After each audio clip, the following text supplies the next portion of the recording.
Bismillahirrahmanirrahim. Assalamu alaikum everyone. Welcome back to lecture number 8 of 3683, our culture and building design subject. Lecture number 8 will be about the language analogy in architecture. It will consist of the contents of the lecture will consist of metaphor, architecture restoration, values and lifestyles, and the perceptions. So we'll be going through each one of these one by one, and we'll be discussing them. So what is a metaphor? Is a figure of speech that describes an object or action in a way that isn't literally true, but helps explain an idea or make a comparison. Here are some of the basics. Means it is used as a reference towards symbolizing something. So here are the basics. The metaphor states that one thing is another thing. It equates two things, and not because they actually are the same, but for the sake of comparison or symbolically or through symbolism relate them. If you take a metaphor literally, it will probably sound very strange and unrealistic. Metaphor are used in poetry, literature, and anytime someone wants to add some color to the language. For example, metaphor. Noah has a heart of a lion. Obviously, Noah cannot have a heart of a lion, but it's a metaphor to give somebody that he has a very huge heart, a big heart. All the world is a stage. Obviously, all the world cannot be a stage, but it's a metaphor. A comparison of two different things that does not use the words like or as. ठीक है जी? So one of the most misleading representation techniques in our language is the use of the word I, as per the Ludwig Wittgenstein. The limits of my language mean the limits of my world. That is absolutely true. That is where and how far you can think. So under the guise of a metaphor, analogy enables people to transmit their thoughts and outlooks in an indirect or elusive manner. That means taking an idea and relating it with some other aspects of another object or an action or a phenomena and trying to compare these two. So in literature and poetry, analogy is used in order to make people laugh sometimes. Analogy helps humans in making linguistic generalizations and categorizations. It can also be used to descend in the creation and emergence of terms present in the language. And analogy may facilitate the using of particular terms and concepts as well as understanding upon the terms and phrases coined in a language. So different language based perceptions or expressions are there.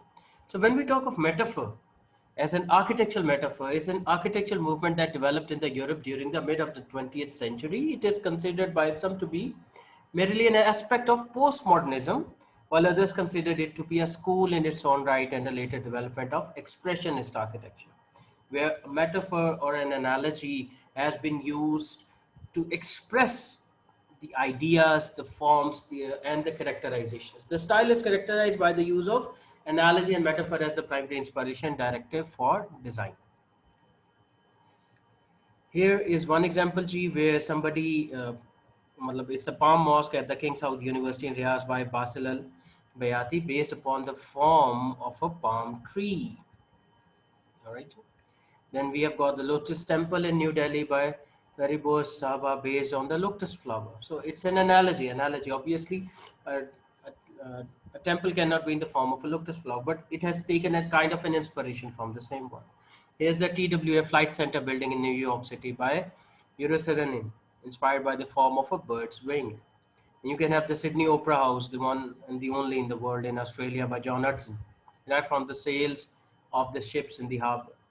And we have King Saud University entrance gate, Riyadh, by Dr. Basil al-Bayati, the one who also designed this mosque. Back at the time when the mosque was designed, he wasn't a PhD architect, and at the moment now he is. So perhaps the most prominent voice of the metaphoric architectural school at present is Dr. Basil al-Bayati, whose designs have been inspired by trees and plants, snails, whales, insects, dervishes, and even myths and literature. So he is also the founder of the International School of Metaphoric Architecture in Malaga, Spain. So we'll move on towards the next thing. That is a small article about the architectural restoration and the values in the identity. It is basically from the current world environment. And the title is Rehabilitation and Restoration of Identity-Oriented Values of Traditional Architectural Concepts in Current Architecture in Iran by Mosame Amiri and Zahra Hasib. back in 2015 was accepted. So what the abstract states, it states that the purpose of this paper is to encourage a return to the old architecture. But the main goal is to recognize architecture of the traditional houses and motivate for proper use of them in the modern houses. That means recognition, moving back, and acceptability, which has evolved through the time. So therefore, after evaluating the traditional architecture of Iranian houses and compare it with the modern architecture, we will try to achieve a proper model for revival of concepts in contemporary houses with using of Iranian traditional architectural art. So the cultural factors are one of the most important and effective in order to the perception of the architectural environment because of its effect is shown in individual and social life. Spencer, in a sociology book, has called culture as an element of the physical. Maybe argued that culture has no any theoretical aspects and transmitted from generation to generation, as we have already explored, that it usually passes from one generation to the other, chest to chest, and its elements are accumulated and is published from one place to another, comes to the selection and can find professional aspects with certain types of split and finally be undergoing a crisis. That means influence with the passage of each generation is going to have the new modern technological impacts, and at the end there might be a time when the core crux of the form of the ability of the outlook of the essence might get ignored or even lost. Then comes the durability. According to the link, durability is the resistance rate against exhaustion and deterioration of the city and having the ability to operate over a long period of time. So totally space has the time which is overall the present and people like to experience it and embrace more impact from space.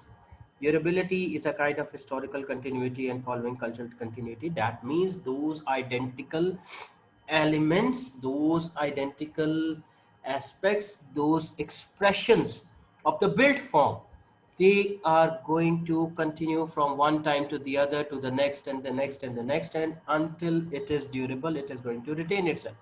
So durability joins past and present history together and will lead to personally identified stability. Just like durability, reliability or stability is the sense of something that remains fixed in the place. When we talk of the sustainable phenomena caused by the durability of the model, the methods or systems during the time is longer. That means they will be over a long period of time. So we seek for a pattern in Iranian Islamic architecture, the pattern or a model which we could build a sustainable architecture, not a memorial one, because not a memorial one means the ones which is extensively available, utilized, have been explored, has been accepted, and have been replicated through generations in their houses. उनकी बात हो रही है, ठीक है जी? But no model which can could build a sustainable architecture memorial one, because in this case the phenomenon or its all features of the material and immaterial won't be remain in itself but also in each period based on a pattern which repeat and get continuity in this way. In the traditional Iranian architecture, buildings built adopted as traditional form and tradition around the interior space shaped and was called and looked introverted, so that in that the state factors such as climate, location, area are affected by social and cultural means centralized spacing. Since यहाँ पे आपको section में नजर आ रहा है ये वाली space this is a ground floor, first floor, and over here you can see this as an open space जैसा से courtyards हमारे पास होते हैं, verandas बने होते हैं जी, उस तरीके से वो वाली spacing. Now, when we talk of introversion and the central courtyard as the main outdoor representative coexistence with nature and in the historical and traditional country houses, so microclimate and the small garden house is considered in historical house.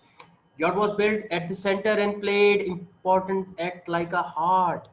Why as a heart? Because everybody settled there, everybody gathered there, they eat there, they discuss there, they spend time together there, which is the heart of the family, act of a family. So in this hard house is like for privacy, acquisition, integration of elements of the house, creating a green and fresh environment. Finally, the safety and convenience of the family was quite. So then another element in the same open space was vegetation and the green space. Plants associated with traditional buildings, it must be said that the plants in the water evaporates, causing humidity in the environment have a significant impact. Generally, trees and plants adapted to the climate of the historical houses areas. In addition to increasing relative humidity, shadows in the summer were caused. So hence, A microclimate was managed, it was created, it was helping to manage those spaces. So using architecture achievements of the past can assist us in the present and future architecture. Most of the satisfaction from urban area in our country can be removed by utilizing the advantage of the skills and ideas of the architectural predecessors, the previous ones. So values and power such as nationalism, local knowledge, and energy saving in the construction of the historical houses not only disabled and useless but considered a fundamental require in the present and as in the construction of the modern houses, because these elements have been eliminated, and since they have been eliminated nobody is going to adopt to them, but unfortunately that is the need of the time to adopt them, because they have gone through that precious stages of multiple generations where they have been accepted, where they have been transferred, where they have been generalized. With the technology, rather than eliminating them, they need to be adopted. So when we talk of perceptions of traditions and innovations, this is one example, G, which is located in Islamabad. Located in Islamabad, the Pakistan National Monument is a representation of the four provinces and three territories of the nation, designed by the famous architect Al Masood. This blooming flower-shaped structure reflects the progress and prosperity of Pakistan. The shape, this arch-based shape, has been extracted from the element which we can see in our old mosques and our old buildings, which is called as mukarnas. ठीक है जी, ये उससे shape evolve की गई थी. When we talk with architects up, they informed me this. I've been pretty lucky that I have worked with Arif Masood. He has been my thesis supervisor during the bachelor's, as well as I've served with him while he was serving in the COPSETs. Look at these. These are how he perceived the idea. Can you see these niches? Can you see these mukarnas? Can you see these squinches? So they are the one which can be related with these. And that is how the perceptions or the analogies evolved. This is another picture of the whole complex from an aerial view. Another one, see? So you can see how the things have been perceived, conceived, and related. Thank you everyone for the lecture. Kindly go through the slides, do go through the video, go through the materials that I'll be sending along with the lecture, and we'll have our session inshallah as per the LMS session planned down. Thank you everyone. Take care, Ji. Allah Hafiz.